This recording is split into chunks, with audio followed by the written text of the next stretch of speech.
नमस्कार, आपके साथ मैं हूं दीपिका। प्रिंस नरूला ने कर दिया आयशा को एक्सपोज। जी हां, आयशा को एक्सपोज कर वो मुनव्वर के सपोर्ट में है। मुनव्वर के सपोर्ट में बहुत सारे सेलिब्रिटीज हैं जो कि आयशा के बोलने की टाइमिंग को गलत ठहरा रहे हैं। वो ये भी मानते हैं कि मुनव्वर गलत होंगे, लाख गलत होंगे। बहुत बार वो सॉरी भी बोल चुके हैं, लेकिन जो टाइमिंग है उसको लेकर सबके सब भड़के हुए हैं। करण जौहर ने भी आयशा को सुनाया। अब ऐसे में मुनव्वर फारूकी के दोस्त जो हैं प्रिंस नरूला, जो कि उन्हें कंटिन्यू सपोर्ट भी कर रहे थे, उन्हें गुस्सा आ गया आयशा के इस खुलासे के बाद, जब नेशनल टेलीविजन पर आयशा ने धज्जियां उड़ा दी मुनव्वर की। हालांकि मुनव्वर की बहन भी शो में आई थी, उन्होंने आयशा को इग्नोर किया और आयशा से मिलना जरूरी नहीं समझा। हालांकि जब आयशा रिलीज हो गई तब वो मुनव्वर की बहन के पास गई और उनसे बातें भी की।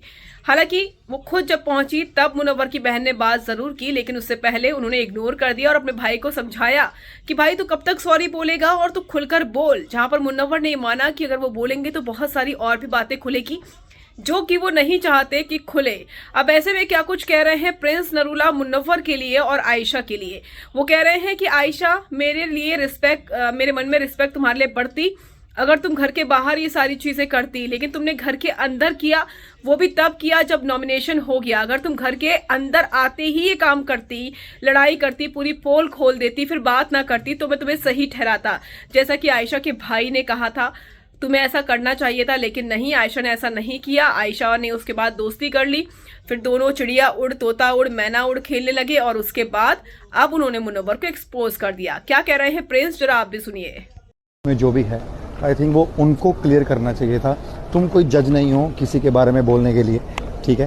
तुम अपनी बात खत्म करती। आपके साथ जो हुआ था, आपके साथ जो हुआ उसमें से सॉरी मांगा, 10 बार सॉरी बोला, ठीक है। उसने गिल्टी फील करी, हमेशा आपको बोला, ठीक है। आपकी बात खत्म हो गई है। सलमान सर ने बोला था कि तुम जो करने आई थी आपका काम खत्म हो चुका है, अगर आप जाना चाहती हैं आप जा सकती हैं वापस।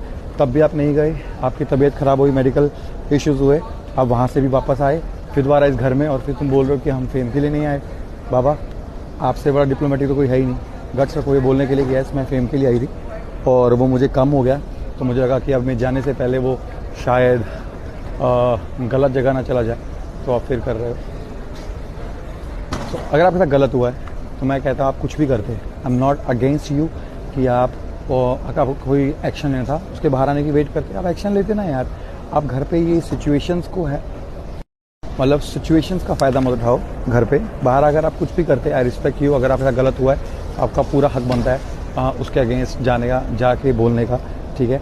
बट आप उस घर में जाके पहले आपने गलत बोला, फिर आप बिल्कुल ठीक हो गए, आपने उसको माफ़ कर दिया, आप फिर से वैसे हो गए। अगर आपको पता था वो इतना गलत है और जब अब आपको फिर से ऐसी हो गई, सिचुएशन की बिगड़ गई हैं, अब आप उसके बारे में फिर गलत बोल रहे हो। मतलब अगर मुन्ना गलत है तो आप भी गलत होना। अगर मुझसे मेरे कोई गलत करता जैसे मुन्ना ने आपके साथ किया तो मैं उसको बुलाता ही नहीं, ठीक है। अगर आप उसको बुलाते नहीं, शुरू से आपके साथ ऐसे रहते उसके साथ घर पे आने के बाद, तो मुझे लगता है कि ठीक है यार, शायद वो हर्ट हुई है, वो कर रही है। बट अभी मेरे को आपके हर्ट के साथ साथ आपका गेम में रहना भी दिख रहा है कि आप गेम में भी रहना चाहते हैं।